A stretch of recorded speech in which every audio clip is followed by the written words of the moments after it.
ನೋಡಿರಿ ಇದೇನು ಕಾಣಿಸ್ತಾ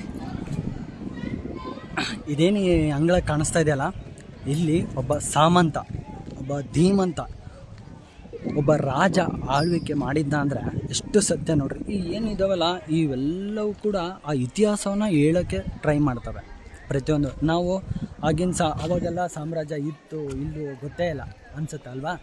ಈ ಥರ ರಾಜನ ಆಳ್ವಿಕೆ ಮಾಡಿದ್ದ ನೋಡ್ರಿ. ಒಂದು ಕತೆ ನಮಗೆಲ್ಲ ಹೇಳ್ತಿದ್ರು ಸಣ್ಣರಿದ್ದಾಗೆಲ್ಲ, ವಿಜಯನಗರ ಸಾಮ್ರಾಜ್ಯದಲ್ಲಿ ಬಂಗಾರನ ಸೇರಲ್ಲಿ ಎಳಿತಿದ್ರಂತೆ.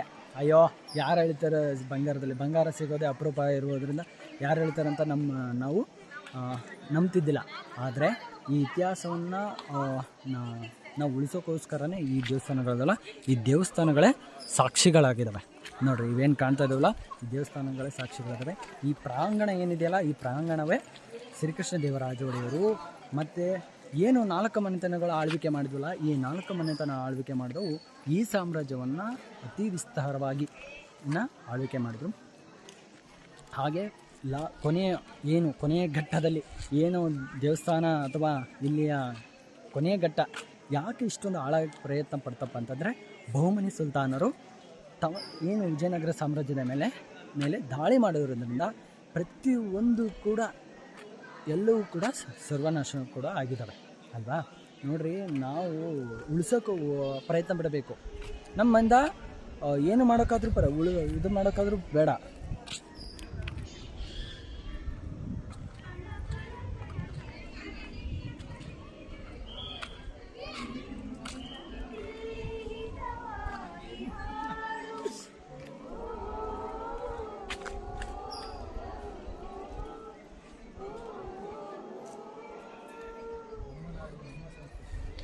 ವಾ, ಹಿಂದ್ಗಡೆ ಇಲ್ಲಿಯ ಪ್ರಸಿದ್ಧ ಅಂದರೆ ಕಲ್ಲಿನ ಮೇಲೆ ಒಂದು ಸಾಂಗ್ ಇದೆ, ಮಾಲಾಶ್ರೀ ಅವರು, ಕೇಳಿಸೋದು ಕಲ್ಲು ಕಲ್ಲಿನಲ್ಲಿ ಕನ್ನಡ ನುಡಿ ಹಂಪೆಯ ಗುಡಿ ಅನ್ನೋ ಸಾಂಗನ್ನು ಆ ಟೀಮ್ ಅವರು ಹಾಡಿದರು.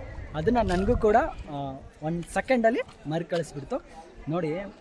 ಕಲ್ಲಿನಿಂದನೂ ಕಲ್ಲಿಂದ ಏನು ಸಾಧ್ಯ ಅಂದರೆ, ಫಾರಿನರ್ ಅಂದರೆ ವಿದೇಶಿಗರು ಏನು ಹೇಳ್ತಾರಪ್ಪ ಅಂತಂದರೆ, ಕಲ್ಲಿಂದ ಮಾಡಿರೋದಕ್ಕೆ ಅದರಿಂದ ಏನೂ ಮಾಡೋಕ್ಕೆ ಸಾಧ್ಯನೇ ಇಲ್ಲ ಅನ್ನೋದನ್ನು ನಮ್ಮ ಭಾರತೀಯ ಸಾಮ್ರಾಜ್ಯ, ಒಂದು ಸುಪ್ರಸಿದ್ಧವಾದ ಸಾಮ್ರಾಜ್ಯ ವಿಜಯನಗರ ಸಾಮ್ರಾಜ್ಯ, ಇದನ್ನು ಏನು ಈ ಕಲ್ಲಿನಿಂದ ಕಟ್ಟಿ ಇಡೀ ಪ್ರಪಂಚಕ್ಕೆ ನಾವು ಏನು ಮಾಡಿದ್ದೀವಿ, ಗುರುತಾಗಿದ್ದೀವಿ. ಇಡೀ ವಿದೇಶಿಗರು ಬಂದು ಹೋಗ್ತಾ ಇದ್ದಾರೆ ನಮ್ಮ ವಿಜಯನಗರ ಸಾಮ್ರಾಜ್ಯಕ್ಕೆ. ಅವಾಗ ಇದಕ್ಕೆ ಹೇಳೋದು, ಪ್ರತಿಯೊಂದು ಕೂಡ ಯಾವುದನ್ನೇ ಆಗಿರಲಿ, ಪ್ರತಿಯೊಂದು ವಸ್ತುಗಳಾಗಿರಲಿ, ಅದಕ್ಕೆ ಅದರದಂಥ ಬೆಲೆ ಇರುತ್ತೆ ಅನ್ನೋದಕ್ಕೆ ಈ ಎಲ್ಲದೂ ಕೂಡ ಸಾಕ್ಷಿ ಆಗಿರುತ್ತೆ. ಓಕೆ.